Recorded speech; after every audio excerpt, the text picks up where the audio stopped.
Hey guys, hi, welcome back to PRP Gems in Tamil. Today நம்ம வீடியோவில் என்ன பார்க்க போகிறோன்னா, நம்மகிட்ட இருக்க புறாக்களை இந்த மேலே இருக்க பறவை நான் போன வீடியோவில் உங்களுக்கு சொல்லியிருப்பேன். இந்த மேலே இருக்க பறவைகள் நிறைய இது நம்ம அடிக்கும். நாய், பூனை, எலி, இந்த பைரி, அப்புறம் இந்த ஒரு ரெட்டைவால் குருவி, ஒரு குருவி மாதிரி இருக்கும். அந்த குருவி அதெல்லாம் அடித்தா நம்மளை எப்படி கண்டுபிடிக்கிறது? அந்த மாதிரி நம்ம கூப்பிட நடந்த விஷயந்தான். கரெக்டாக காக்கா அதெல்லாம் நம்ம கூப்பில் அடிச்சிருக்கு. அந்த அடித்ததை நான் ஒரு வீடியோவாக மேக் பண்ணி போடுவோங்காண்டி நான் உங்களுக்கு அந்த மாதிரி இப்போ எலி கடித்தா எப்படி இருக்கும், பூனை கடிச்சா எப்படி இருக்கும், அப்படியே உங்களுக்கு ஒரு ஃபோட்டோ இருப்பேன். நம்மளுக்கு தெரிஞ்சது நான் எனக்கு தெரிஞ்ச அளவு நான் என்னென்னா எங்கள் வீட்டில் அடிச்சிருக்கோ, நம்ம ஃப்ரெண்ட்ஸ் வீட்டில் அடிச்சிருக்கோ, அதெல்லாம் உங்களுக்கு ஒரு வீடியோவாக மேக் பண்ணி போடுறக்காண்டி இந்த வீடியோ நான் எடுத்திருக்கேன். தெரிஞ்சதெல்லாம் இந்த வீடியோவில் நான் சொல்லிடுறேன். அதே மாதிரி உங்களுக்கு தெரிஞ்சது எங்கள் வீட்டில் இந்த மாதிரிலாம் பிடிச்சிருக்கு அப்படின்னா நீங்கள் கமெண்ட் பண்ணுங்கள். நான் கூட அது ஒரு வீடியோவாக போடுவேன். முதலாவதாக பார்க்கக்கூடியது என்னென்னா, நம்ம வளர்க்குற கேஜை சுற்றி இருக்கிற இடத்துலையோ புறாக்கள் முட்டை வைக்கும். அந்த முட்டைகள்லாம் என்ன சொல்ல அளவு சின்னதாக முட்டையில் ஓட்டை விழுகும். அது ஒரு கூட்டுக்குள்ளே விழுந்தால் நீங்கள் இந்த புறா கொத்தி அந்த மாதிரி படைச்சிருக்கும் விட்டுருப்பீங்க. அடுத்தவங்க இந்த மாதிரி கம்பி கேஜ் ஃபுல்லாக இருக்க முட்டைகள் ஃபுல்லாக விழுகும். அதுக்கப்புறம் பார்த்திங்கன்னா உங்கள் பெரிய கூப்பு இருக்கும். அந்த பெரிய கூண்டு இந்த மாதிரி கட்டை கூண்டு, இந்த கூண்டுக்குள்ளே ஃபுல்லாக நம்ம புறா வச்சுருந்தோம்னா எல்லாம் புறாவோட முட்டை சின்னதாக அளவு ஓட்டை பண்ணி இந்த முட்டை முட்டை தான் இருக்கும், உள்ளே கரு இருக்காது.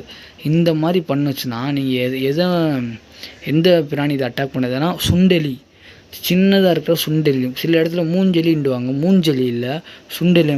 நார்மல் இருக்க எலியிலே அந்த எலி சின்னதாக எலியாக இருக்கும். ஃபோட்டோ உங்களுக்கு அப்படியே என்னென்ன இருக்கோ ஃபோட்டோ போட்டுட்ருவேன். நான் சொல்கிறேன், சின்ன எலி தான் என்ன பண்ணும்னா, நம்ம கூட்டுக்குள்ளே அந்த முட்டைகளை கரெக்டாக பல்ல வச்சு கரெக்டாக ஓட்டை பண்ணி உள்ளே இருக்கிறத ஃபுல்லாக குடிச்சிட்டு அந்த எலி ஒவ்வொரு கூண்டுலேயே போய் குடிச்சிட்டு அப்படியே இந்த எலி போயிடும். அதாவது சின்ன எலி சுண்டெலி நான் ஃபோட்டோ போட்டுவிடுறேன். அந்த எலி தான் இந்த மாதிரிலாம் பண்ணும்.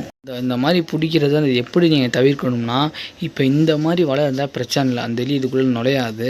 ஏன்னா சின்ன மெஸ்ஸாக தான் இருக்குது, இதுக்குள்ளே அந்த எலி நுழையாது. நம்ம இதை ஃபுல்லாக இன்னும் கொஞ்சம் கரெக்டாக அந்த கூண்டை ஃபுல்லாக லாக் பண்ணி கீழே அது ஏற முடியாத அளவு நம்ம ஃபுல்லாக போட்டு வச்சா அது அவ்வளோ வராது. அப்படி வந்தால் கூட நீங்கள் ஈஸியாக அந்த எலியை பிடிச்சிடலாம். அப்படி இல்லைன்னா அந்த சொல்கிறேன் பாருங்கள், இந்த மாதிரி பெரிய கூண்டுக்குள்ளே வச்சு வளர்க்குறீங்கன்னா அந்த எலி உள்ளே இந்த வழியாக பெருசாக இருக்குது பாருங்கள் ஓட்டை, இந்த வழியாக உள்ளே போய் முட்டைகள்லாம் எப்படின்னா எலி கம்பேடு இருக்குது பார்த்தீங்கன்னா, அந்த கம்பேடு எலி ட்ராப்பு அந்த மாதிரி வச்சு இந்த எலியை நீங்கள் பிடிச்சிடணும். உங்களுக்கு யோசனை ஒரு என்னடா நம்ம கூண்டுக்குள்ளே இருக்க ஃபுல்லாக முட்டை என்ன நினச்சி ஒரு புறா எல்லா முட்டையும் கொத்திருக்கும் அப்போலாம் நிறைய பேர் யோசனை. அப்படிலாம் இல்லை, ஒரு புறாலாம் போய் எல்லா முட்டையெல்லாம் கொத்திக்கிட்டு இருக்காது. அந்த எலி தான் என்ன பண்ணணும்னா கரெக்டாக உள்ளே இருக்க ஏதாச்சும் புறா முட்டை கொட்டினா கூட அந்த கரு கூட உடஞ்சி விழுகும். ஆனால் அந்த எலி கொத்துச்சுன்னா ஃபுல்லாக வேஸ்ட்டு. இந்த முட்டையை மட்டும் இந்த ஓடு மட்டும் வச்சுக்கிட்டு உள்ளே இருக்கிறத ஃபுல் கருவையும் குடிச்சிட்டு போயிடும். இந்த எலியை பிடிக்க நான் சொன்ன மாதிரி பண்ணுங்க, அது எலி ஈஸியாக மாட்டிக்கிறோம். ரெண்டாவது பார்க்க வேண்டிய பிரச்சனை என்னன்னா, நம்ம புறாக்கள் கூண்டெல்லாம் நம்ம திறந்து விட்றப்ப நம்ம புறா ஃபுல்லாக மேய்ச்சல் போகும். மேய்ச்சல் போகிற நேரத்தில் நம்ம புறாக்கள் இப்போ டெய்லி நம்ம ஒரு 50-60 புறா அவுத்துடுறோம். அந்த புறா மேய்ச்சல் போகுதுன்னா ஒவ்வொரு நாளைக்கு ஒவ்வொரு புறா ஃபஸ்ட்டு ஒரு புறா காணாமல் போகும், 2ஆம் நாள் ஒரு புறா காணாமல் போகும். நீங்கள் என்ன நினச்சிருப்பீங்க, ஒன்று அந்த புறாக்கள் வழி தெரியாமல் வேறு இடத்துல போய் உட்காந்துருக்கும், அப்படி இல்லைன்னா யாராச்சும் பிடிச்சிருப்பாங்க அப்படின்னு நினைப்பீங்க. இப்படியே டெய்லி ஒவ்வொரு நாள் ஒவ்வொரு புறாவாக தொழில் ஒரு 10-11 நாளில் அதாச்சும் ரொம்ப புறா நம்மகிட்ட லாஸ் ஆகிருக்கும். ஒரு 10-15 புறா கிட்ட லாஸ் ஆகிருக்கும். அப்போ யோசிச்சிருப்பீங்க நம்மகிட்ட எந்த புறா அடிக்குது, நம்ம இந்த புறா என்ன ஆகுதுன்னு பார்த்த பிறகு உங்களுக்கு தெரியும். இந்த பைரின்னு சொல்லுவாங்க, நான் ஃபோட்டோ அப்படியே உங்களுக்கு வரும் எல்லாமே. அது பைரின்னு சொல்லுவாங்க. அந்த குருவி பறந்துன்னு சொல்லுவாங்க. அந்த பைரி என்ன பண்ணும்னா நம்ம புறாக்களை அப்படியே அங்கே அந்த பக்கம் பறந்து போகிறப்போ அந்த புறாவை பிடிச்சி அடித்து புறாவை ஃபுல்லாக திண்டு அந்த புறாவோட ரெக்கை மட்டும்தான் இருக்கும். மித்தபடி நீங்கள் எதுவுமே கண்டுபிடிக்க முடியாது, ரெக்கை மட்டும் தான் இருக்கும். அது உங்கள் புறா எங்கே மேயுதோ அந்த மேய்கிற இடத்துல ஏதாச்சும் ஒரு இடத்துல நீங்கள் போய் பார்த்தீங்கன்னா தெரியும், புறாவோட ரெக்கை மட்டும் தான் இருக்கும். மித்தபடி ஒரு உறுப்பு கூட இருக்காது. புறாக்கள் இருக்கக்கூடிய ஃபுல்லாக கறியெல்லாம் எடுத்துகிட்டு போய் அதோடய குஞ்சு இனப்பெருக்க காலத்தில் அதோடய குஞ்சுகளுக்கு இந்த பறவை போய் கொடுக்கும். இது எந்த மாதம் ரொம்ப உங்கள் புறா அடியாகும்னா, அது அந்த பறவையோட இந்த பைரியோட இனப்பெருக்க காலம் பார்த்திங்கன்னா ஜனவரியிலேருந்து மே மாதம் வரைக்கும் தான் இது நம்ம புறாக்கள் பிடிக்கும். பிடிக்கும்ல அந்த ரொம்ப அதோட தாக்கம் நம்ம புறாக்களுக்கு கூட இருக்கும். அதுக்கப்புறம் பார்த்திங்கன்னா அந்த கொஞ்சம் கொஞ்சமாக அந்த கம்மியாகிட்ட ஒரு மாதத்தில் ஒரு புறா அந்த மாதிரி ஆகிட்டு இருக்கும். எப்படி தவிர்க்கலாம்னு பார்த்தீங்கன்னா, அது வந்து நம்ம புறாக்கள் எப்பயும் விடிய காலையில் 5:30, 4:30 அந்த மாதிரி சில பேர் ஒரு பேர் ஒரு மாதிரி திறந்து விடுவாங்க. அந்த நம்ம விடிய காலைல ஏர்லி மார்னிங் திறந்து விடுறத கம்மியாக்கிடணும். கம்மியாக்கிட்டோம்னா நம்ம புறா வந்து என்ன சொல்ல கம்மியாக்கிட்டு அந்த பறவை வந்து நம்ம புறா அடியாகாமல் இருக்கும். நம்ம கிட்டத்தட்ட ஒரு ஆஃப்டர்நூன் போல் ஒரு 10, 11 அதுக்கு மேலே கூட நீங்கள் வந்து ஒரு 2 மாதம் கணக்கில் நம்ம புறாவை திறந்து விட்டால் பிரச்சனை இல்லை. இல்லைனா இந்த மாதிரி கூண்டு வச்சுருப்பீங்க. கூண்டுக்குள்ளேயே இந்த மாதிரி இடம் இருக்கும். இந்த இடத்துல சாப்பாடு வச்சு தண்ணி வச்சு உள்ளேயே வச்சுருங்க புறாக்களை. ஒரு ஈவினிங் போல் ஒரு 1 ஹவர் திறந்து விட்டு எப்படியும் இருட்டுனா நம்ம புறா நம்ம கூண்டுக்குள்ளே வந்துடும். ஒரு 4:30, 5 மணி திறந்துட்டீங்கன்னா 6:30 மணி இருட்டாயிருந்து ஒரு மணி சும்மா அங்கங்கே சுற்றிட்டு வேகமாக வந்துடும். அப்படியே நீங்கள் பிடிச்சி கொண்டு வைக்கலாம். அப்படி இல்லைன்னா கூப்புக்குள்ளேயே வச்சிடலாம். ஒரு 2 மாதம் கழித்து ஃபுல்லாக திறந்து வர மாதிரி பண்ணியிருக்கலாம். 3வது நம்ம புறாக்களுக்கு நடக்கிறது என்னென்னா, புறா குஞ்சுகளோட தலை மட்டும் துண்டாக எடுத்துகிட்டு போகும். அந்த ஃபோட்டோவில் பாருங்கள், இந்த மாதிரி தலை மட்டும் துண்டாக எடுத்துகிட்டு போகும். அந்த மாதிரி துண்டாக எடுத்துகிட்டு போய் அட்டாக் பண்ணுற பறவை எதுனா வால்காகம்னு சொல்கிற ஒரு குருவி, ரெட்டை வால் குருவி மாதிரி இருக்கும். அந்த வால்காகம் சொல்கிற குருவி, அந்த குருவி தான் என்ன சொல்ல கூண்டுக்குள்ளே போய் இந்த மாதிரி குஞ்சுகளோட தலையை மட்டும் எடுத்து அந்த தலையை என்ன பண்ணணும் என்ன சொல்ல சூப்பராக கத்திரிக்கோல்ல நம்ம தலையை எவனாச்சும் நம்ம தலையை கட் பண்ணியிருக்கோம். நம்ம குஞ்சுகளோட போகிற தலையை கட் பண்ண மாதிரி தான் உங்களுக்கு ஒரு இது ஆகும். எவனா சுற்றி நம்ம தலையை கத்திரிக்கோல் நம்ம கட் பண்ண பொறுக்கும். அந்த மாதிரி நீட்டாக கட் பண்ண மாதிரி வாயை பொறுக்கிறதுக்கு கட் பண்ணிட்டு கொண்டு போய் அதில் இருக்க மூளையை மட்டும் அது குடிக்கும். அந்த மாதிரி மூளையை மட்டும் குடிக்கும். அதனால் நீங்கள் என்ன பண்ணணும்னா, அந்த மாதிரி அட்டாக்கை தவிர்க்கிறதுக்கு நீங்கள் என்ன பண்ணணும்னா, அந்த மாதிரி குருவி உங்கள் வீட்டு பக்கத்தில் மரத்தில் ஏதாச்சும் பார்த்தீங்கன்னா கல்லை விட்டு அடித்து விரட்டிடுங்க. அப்படியே இது கூண்டுக்குள்ளே வந்திருக்குன்னா கூண்டை ட்ராப் டோராக செட் பண்ணிடுங்க. பெஸ்ட்டு ட்ராப் டோர் 1 டைம் அது கிட்டத்தட்ட ஒரு 20 நாள் செட் பண்ணுங்கள். ஒன்றும் இல்லை, ட்ராப் டோர் செட் பண்ணிட்டீங்கன்னா அதை நம்ம புறா உள்ளே போட பார்த்து அதுவும் எப்படியாச்சும் உள்ளே போய் நம்ம உள்ளே போய்ட்டு வெளியே வர முடியாது. அப்படியே லாக்கா அதை பிடிச்சி அடித்து தோசை தூக்கி போட்டுருங்க. அவ்வளோதான். அப்போல்லாம் பண்ணாதீங்க, தூக்கிட்டு போய் எங்கேயாச்சும் விட்டுருங்க. அவ்வளோதான் சொல்ல முடியும்.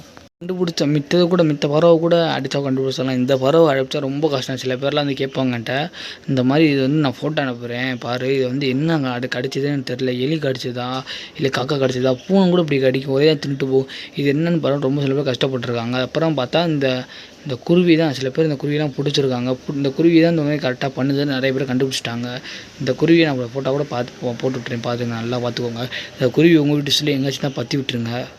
இந்த குருவி வந்து நம்ம பறவை இப்போ என்னடா பண்ண போகுதுன்னு இந்த பறவை என்ன பண்ணால் ஒரு நாளில் நம்ம குஞ்சுகளை 5 to 6 குஞ்சுகளை கரெக்டாக கட் பண்ணி மூளையை குடிக்கிற வேண்டிய வாய்ப்பு இருக்குது. அதனால் நீங்கள் என்ன இதை எப்படி அவாய்ட் பண்ணுன்னு நான் சொல்லியிருக்கேன். இந்த மாதிரி அவாய்ட் பண்ணிவிடுங்க. ட்ராப் டோர் செட் பண்ணி அந்த பார்த்தா பற்றி விடுறது இந்த மாதிரி பண்ணி இதை ஃபுல்லாக அவாய்ட் பண்ணிவிடுங்க. ஈஸியாக பார்க்க போகிறது என்னென்னா, நம்ம புறாக்களுக்கு நடைபெற அந்த குஞ்சுகள் காணாமல் போகும். கரெக்டாக அப்படின்னு 20 இடத்துல கூண்டு அடைப்பீங்கன்னா காலையில் அந்த கூண்டு ஃபுல்லாக மூடி தான் இருக்கும், ஒன்றும் பிரச்சனையும் இருக்காது. அதுக்கப்புறம் பார்த்திங்கன்னா நம்மளோட குஞ்சுகள் காணாமல் போயிருக்கும். என்னடா ஒரு குஞ்சை காணோம், அப்புறம் 2 குஞ்சு, அதான் 5-6 குஞ்செல்லாம் காணோம் அப்படின்னு நினைப்பீங்கன்னா அது ஒன்றும் இல்லை, பெருச்சாளி தான். பெருச்சாளி அது சொன்னது சுண்டெலி, இது வந்து பெருச்சாளி. இந்த எலிகள் என்ன பண்ணும்னா, இப்போ இதான் இந்த மாதிரி மிஷனா இப்போ இந்த இடத்துல தான் குஞ்சு இந்த இடத்துல தான் உட்காந்துருக்கும். அது என்ன பண்ணுவோம், அந்த பல்லுகள் நல்லா ஷார்ப்பாக இவ்வளோ நீளத்துக்கு இருக்கும். அந்த பல்லுகள் இப்படி உள்ளே விட்டுரும். அந்த குஞ்சுகள் இருக்குது பார்த்தீங்களா, அதை வந்து தலைப்பகுதி எந்த பகுதியை கரெக்டாக தெரிஞ்சுட்டு அந்த தலைப்பகுதி எடுத்துகிட்டு அந்த குஞ்சுகளை கரெக்டாக கடிச்சிட்டு அந்த கொஞ்சம் குஞ்சுகளுக்கு கடித்த கொஞ்சம் வேகமாக இழப்பு மாதிரி வரும். இந்த கழுத்து பகுதியெல்லாம் கடித்தா அந்த மாதிரி என்ன பண்ணணும்னா, அப்போ அந்த குஞ்சுகளை இடத்துல ஃபுல்லாக உருவி அப்புறம் ஃபுல்லாக உட்காந்து நீட்டாக அதை ஃபுல்லாக குஞ்சு சாப்பிட்டு போய்ட்டு இப்படியே என்ன பண்ணால் ஒரு பெருச்சாளி வந்து ஒரு நாளைக்கு கிட்டத்தட்ட சுமாராக ஒரு 4 to 5 குஞ்சு சாப்பிடும். சொல்ல முடியாது, ஒரு எலி வந்து 2 எலி ஆகும், 2 எலி 3 எலி ஆகி வந்துக்கிட்டு இருக்கும். அப்போல்லாம் பார்த்தீங்கன்னா 15-20 குஞ்சு. அவ்வளோதான். பெரிய கூண்டெல்லாம் இருந்துச்சுன்னா கூண்டுக்குள்ள இருக்கிற ஒன்றுமே இருக்காது, அம்புட்டையும் வளைச்சி நக்கிட்டு போயிடும். ஃபுல்லாமே என்ன பண்ணும், குஞ்சுகள் நீட்டாக சாப்பிட்டதுக்கு அடையாளமே இருக்காது. நீட்டாக குஞ்சு மட்டும்தான் அடியாகும், பெருசு ஒரு டேமேஜ் ஒரு கிராக் ஒன்றும் விலகாது. அப்படி ஒரு சில நேரத்தில் எதுவுமே கிடைக்காதப்ப என்ன பண்ணுவோம்னா, பெருசு வந்து பெரிய புறாக்களோட இறப்பை சாப்பாடை போய் நான் எங்கேயாச்சும் இடத்துல கடிச்சு வச்சுட்டு போயிடும். ஆனால் பெரிய புறாக்கள் சாப்பாடு நம்ம அது வந்து ட்ரீட்மெண்ட் பண்ணி சரி பண்ணிக்கலாம். குஞ்சுகள் அப்படி எல்லாம் கொஞ்சம் அப்படி நான் அந்த வாசனை அடிக்கும், இப்படி ஃபுல்லாக தின்ட்டு போயிடும். தவிர்க்கலாம்னு பார்த்தீங்கன்னா, இப்போ நம்ம கூண்டு தான் இப்போ கேஜி பிடிங் பண்ணுறப்ப நம்ம கூண்டு தானா, நம்ம கூண்டோட அடிப்பகுதி, இந்த அடிப்பகுதி வந்து நல்லா ஏற்றி 2 இன்ச்சுக்கு அந்த எலியால் உள்ளே போக முடியாத அளவுக்கு நம்ம கீழே எப்படியும் கூண்டு வைப்போம். இப்படி ஒரு கூண்டு வச்சா பிரச்சனை, கீழே ஒரு கூண்டு வைப்போம். இப்போ கீழே ஒரு கூண்டு வைக்கிறப்ப இந்த இடம் வந்து கொஞ்சம் தூக்கி ஒரு கிட்டத்தட்ட 2 இன்ச்சுன்னு போல் தான் வரும். அந்த 2 இன்ச்சு அளவுக்கு நீங்கள் வந்து என்ன பண்ண அந்த கழிவு போகிற இதை செட் பண்ணிங்கன்னா அந்த பெருச்சாலி உள்ளே போகிறத நீங்கள் தவிர்க்கலாம். அதுக்கு மீறி இதே பண்ண முடியல அப்படின்னு தப்பிக்கிறான். நம்ம கூண்டோட கீழ் பகுதி இருக்குது பார்த்தீங்கன்னா, இந்த கீழ் பகுதியில் மேல் பகுதியில் இவ்வளோ தூரம் பார்த்தீங்கன்னா அரைக்கி இன்னும் இதோட சின்ன மிஸ்ஸு அந்த மிஸ்ஸை வச்சு ஃபுல்லாக லாக் பண்ணால் இந்த பெருசாரோட தாக்கத்தில் நம்ம தப்பிக்கலாம். இதில் வந்து இந்த மாதிரி புறாவை சாகுறது எப்படி செத்துச்சுனே கண்டுபிடிக்க முடியாத அளவில் இருக்கிறத அந்த மாதிரி பறவைகள் மிருகங்களை நம்ம வந்து இந்த வீடியோவில் போட்டோம். அதே மாதிரி உங்கள் வீட்டில் இந்த மாதிரி வேறு என்னமோ கடிச்சிருக்கு நடந்திருக்கு அப்படின்டா நீங்கள் வந்து அந்த ஸ்க்ரீன்ஷாட்டோ ஃபோட்டோவோ எனக்கு அனுப்புனீங்கன்னா நான் உங்களுக்கு வந்து கமெண்டில் பண்ணிங்கன்னா நான் உங்களுக்கு வந்து என்ன சொல்ல இந்த மாதிரி வேறு தெரிஞ்சோட ஆள்கிட்டலாம் கேட்டு நான் இல்லை எனக்கு தெரிஞ்ச அளவுக்கு நான் வந்து அடுத்த வீடியோவில் மேக் பண்ணி நான் எப்படி போடலான்னு பார்ப்பேன். சரி ஃப்ரெண்ட்ஸ், பாய். இதோட இந்த வீடியோ முடிஞ்சிருக்கு. நம்ம சேனலை லைக் பண்ணிடுங்க, ஷேர் பண்ணிடுங்க, சப்ஸ்கிரைப் பண்ணிடுங்க. மறக்காமல் ஏதாச்சும் ஒரு டவுட்னா கமெண்ட் பண்ணுங்கள்.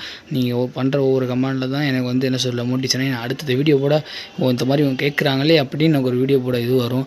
லைக்கும் அதே மாதிரி பண்ணுற ஒவ்வொரு லைக்கில் தான் நானும் மோட்டிவேட் பண்ணுவேன். சரி ஃப்ரெண்ட்ஸ், பாய்.